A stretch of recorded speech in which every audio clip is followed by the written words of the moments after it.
নেশার গল্প কথায় আপনাদেরকে স্বাগত।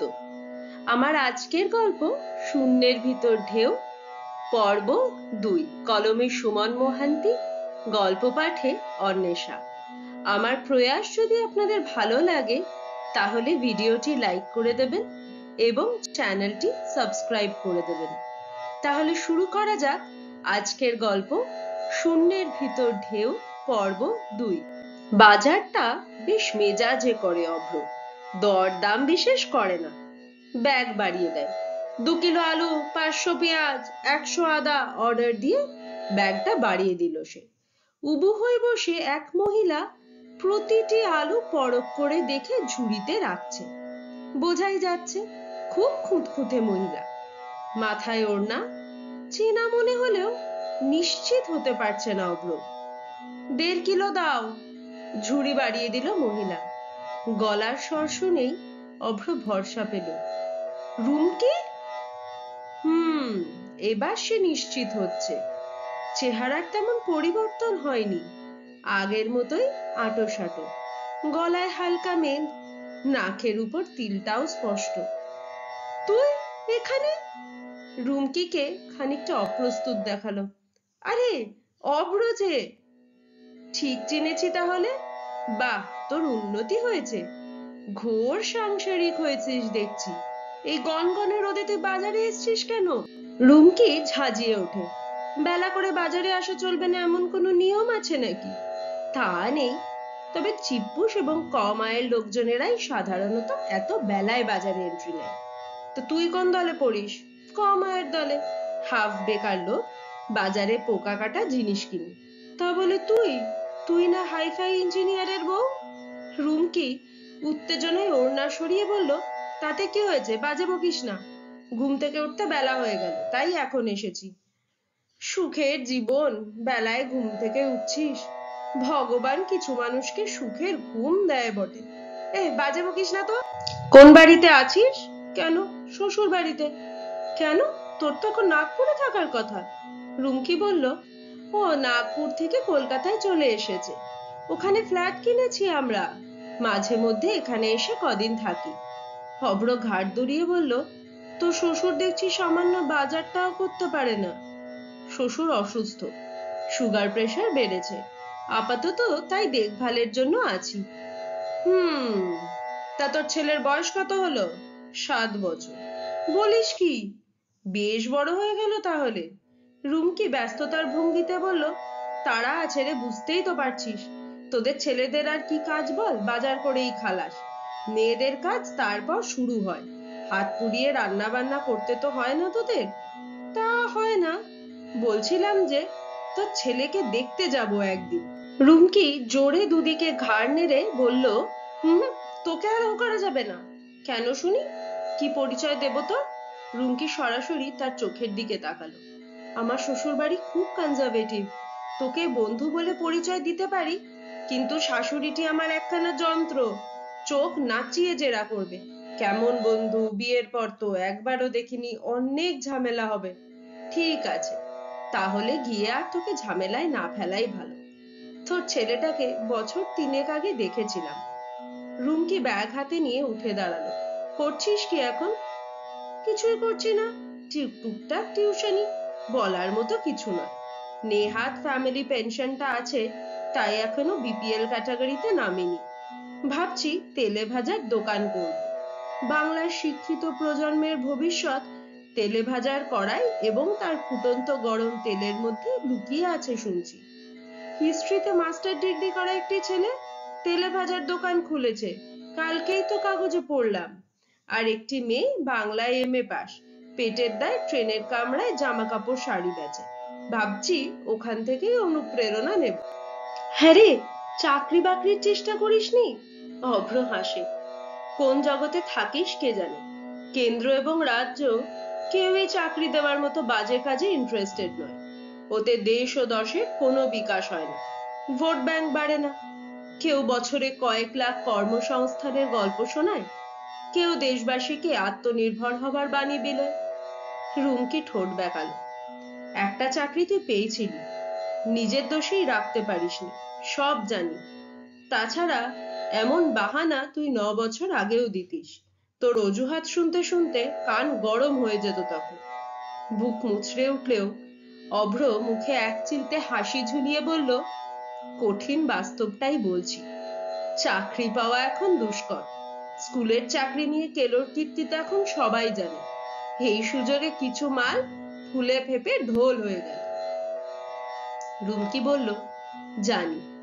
তা তুই সরকারি চাকরির চেষ্টায় বসে না থেকে প্রাইভেট সেক্টরে ট্রাই করছিস না কেন? করছি তো। 4খানা ইন্টারভিউ দিয়েছিলাম। কলকাতার এক ইংলিশ মিডিয়াম স্কুলে হয়েছিল। মাত্র 17,000 দেবে বলল। কলকাতায় থাকা খাওয়ার খরচ বাদ দিয়ে কিছুই হাতে থাকবে না। তাই জয়েন করলাম না। আমার কোনো প্রফেশনাল কোর্স করা নেই যার জোরে অন্যরকম জব পাবো, অভ্র বলল। রুমকি বলল, দেখ কিছু একটা জুটে যাবে ঠিক। এখন আসছি রে, পরে দেখা হলে কথা হবে। বোধহয় লাস্ট 3 বছরে এই প্রথম দেখা হলো। আবার দেখা হওয়ার গ্যারেন্টি নেই। তুই ব্যস্ত সংসারী, এখন আয়। রুমকি ঘ্রাণ ছড়িয়ে ছন্দ তুলে চলে গেল। ঘাড় ঘুরিয়ে আরো একবার রুমকিকে মানে প্রাক্তন প্রেমিকাকে দেখাই যেত, অভ্রর ইচ্ছেই হলো না। কি লাভ ওতে? শুধু মনে হলো যৌবন সুপারফাস্ট ট্রেনের মতো চলে যাচ্ছে। বয়সটা লাফিয়ে ঝাঁপিয়ে বেড়ে যাচ্ছে। কেউ তার দিকে ফিরেও তাকাবে না। বেরোজগেরে পুরুষের কপালে অবজ্ঞা ছাড়া কিছুই জোটে না। কিছুক্ষণ পরেই দুঃখের জায়গা নিল চিনচিনে রাগ। মাছওয়ালাকে সে ধমকালো, স্যার স্যার করছো কেন? স্যার স্যার করছো কেন? আজকাল এই এক সাহেবী চল হয়েছে। কোন স্কুলে কবে তোমাকে পড়ালাম যে স্যার বলতে হবে? সবাই বিদেশি ঢং শিখেছে।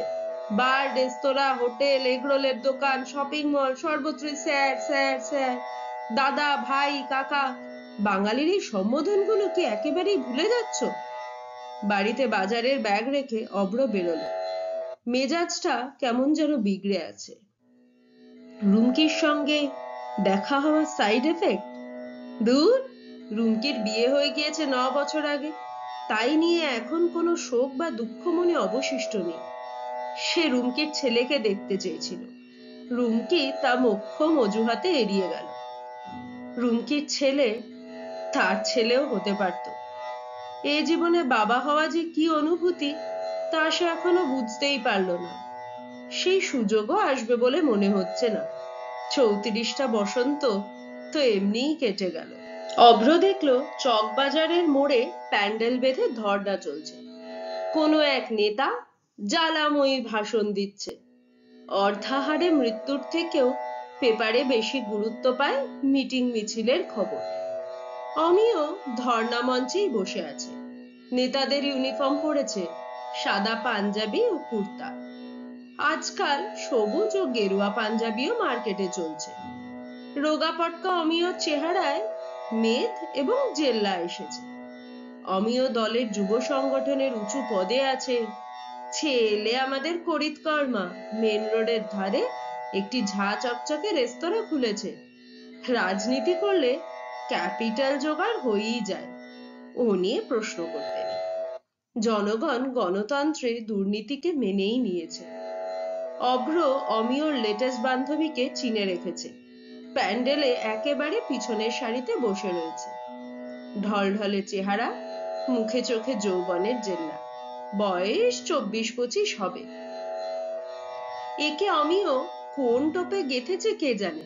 তবে ব্লু মুন লজ থেকে ভরতপুরে দুজনকে একসঙ্গে বেরোতে দেখেছে। দেখে সে হিংসায় জ্বলে পুড়ে গিয়েছিল কয়েক মিনিট। রাতের খাবার হজম হয়নি। সারা রাত চোয়া ঢেকুর জ্বালিয়ে মেরেছিল তাকে। মেয়েটা অমিয়র 4 নম্বর বান্ধবী। ওয়েটিং লিস্টে হয়তো আরো আছে। চিরকালের ব্যাক বেঞ্চার অমিয় টেনে টনে গ্রাজুয়েট। তার উন্নতি দেখে হিংসে হয়। সে জীবনে করলোটা কি? ঘটিভর জলে তার ডুবে মরা উচিত ছিল। অমিয় অবিবাহিত। অবিবাহিত পুরুষদের লাম্পট্যের জন্য সমাজ অলিখিত লাইসেন্স দিয়েই রেখেছে। অমিয়কে এই ইস্যুতে ব্ল্যাকমেল করবে সে? না, কোনো লাভ হবে না। কেউ এই ইস্যুতে কাউকে চটাতে চায় না। বসুন্ধরা আর বীরভজ্ঞা নেই। এখন শেয়াল এবং গন্ডার ভগ্গা হয়ে গেছে। অর্থ এবং ক্ষমতা থাকলে অতি কুদর্শন পুরুষও অনায়াসে একটার পর একটা ঘ্যামা সুন্দরীকে শয্যা সঙ্গিনী করতে পারে। বাড়িতে বাজারের ব্যাগ নামিয়ে রেখে অভ্র বাইক স্টার্ট করলো। কোতোয়ালি বাজারের দিকে যেতে হবে। মায়ের জন্য কিছু দরকারি জিনিস কিনতে হবে। কোতোয়ালি বাজারের পাশেই থানা। থানার কাছে সে সৌমাল্যকে দেখতে পেল। সৌমাল্য থানার পাঁচিলের পাশে তার বাইক রাখলো। সৌমাল্য দৈনিক জাগরণ পেপারে জেলার পেজটা কভার করে। অভ্র জিজ্ঞেস করলো, এ কি কেস রে সৌমাল্য? থানার সামনে হঠাৎ এত ভিড় কেন? সৌমাল্য জানায়, আমার মতো রিপোর্টাররা খবরের গন্ধে এসেছে। খবর? হ্যাঁ, এক ভুয়ো পুলিশ অফিসার ধরা পড়েছে। 1 বছর ধরে পুলিশ কর্মী সেজে অনেক কেসই করেছে। প্রথমে তাই শুনেছিলাম, এখন শুনছি লোকজনকে আইপিএস পরিচয় দিয়ে চমকাতো। গাড়িতে নীলবাতি লাগিয়ে ঘুরতো।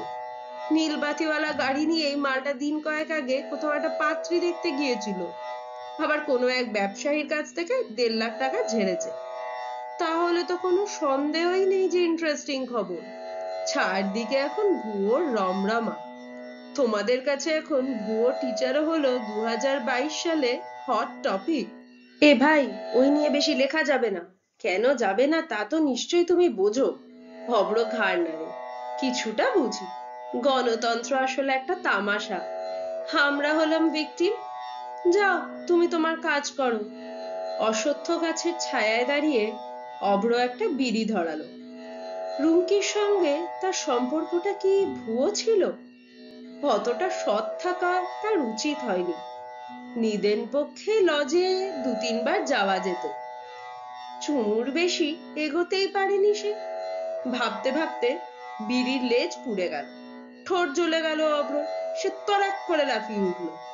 জীবনে এই নিয়ে কতবার যে সে ছ্যাঁকা খেলো। আর ওদিকে বেলা পর্যন্ত ঘুমোয় বলে দুপুরে মল্লারের ঘুম আসে না। আজও এলো না। দুপুরে সে খেতে বসে নাক ছিটকেছিল। ভাত, ডাল, কুঁদরির তরকারি আর চুনো মাছের ঝাল। এটা খাবার? তোর বাবা যেমন এনেছে তেমনিই করেছি, প্রণতি বলেছিলেন। বাজার ঘুরে ঘুরে এসব পচা মাল এনেছে। কমল পাশের ঘরেই ছিলেন। শোনা মাত্রই তিনি বিছানা থেকে প্রায় লাফিয়ে নেমে এলেন। কে বলেছে পচা? বাজারের তুই কিছু বুঝিস? কখনো বাজারে গিয়েছিস? যেতে আর দিলে কই? আমি গেলে বাজার খেতে খরচা বেড়ে যাবে যে। কমল বললেন, অবশ্যই। বিষয় বুদ্ধি যার নেই বাজার করা তার কম্য নয়। দরদাম করে ঘুরে ঘুরে কিনতে হয়। তাছাড়া চুনো মাছ শরীরের পক্ষে ভালো। ওতে ক্যালসিয়াম আছে। ফ্রেশ পেলাম। ফ্রেশ নয় বাবা, বলো যে সস্তায় পেলাম। সস্তায় কিছু পেলেই তোমার এনার্জি বেড়ে যায়। কমল রেগে বলেছিলেন, বাবার দোষ ধরা তোর স্বভাবে দাঁড়িয়ে গেছে। এদিকে আমি কিছু বললেই বাবুর সম্মানে লেগে যায়। রিটায়ার্ড মানুষ, পেনশন বাবদ এমন কিচ্ছু পাই না। মিতব্যয়ী হতেই হবে। প্রতিদিন অত ভালো মন্দ জুটবে না। দুঃখিত, বলতে বাধ্য হচ্ছি, মিতব্যয়ী আর কৃপণের মধ্যে আসমান জমিন ফারাক। শোন, অত ব্যাখ্যা শুনে আমার কাজ নেই। বাস্তব এখনো টের পাসনি। হাড়ে হাড়ে টের পাচ্ছি। মল্লার মুখে ভাতের গ্রাস তুলছিল। ভেবেছিল যে খেতে বসেই কথাটা তুলবে। খাবার পছন্দ নয় বলে নিজেই সে তর্কের মধ্যে জড়িয়ে পড়ল।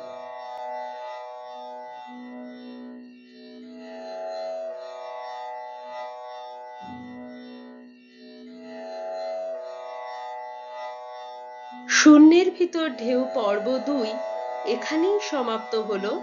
আসবো পরের পর্ব নিয়ে ঠিক একই দিনে একই সময়।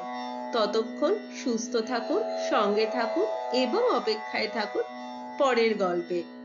ধন্যবাদ।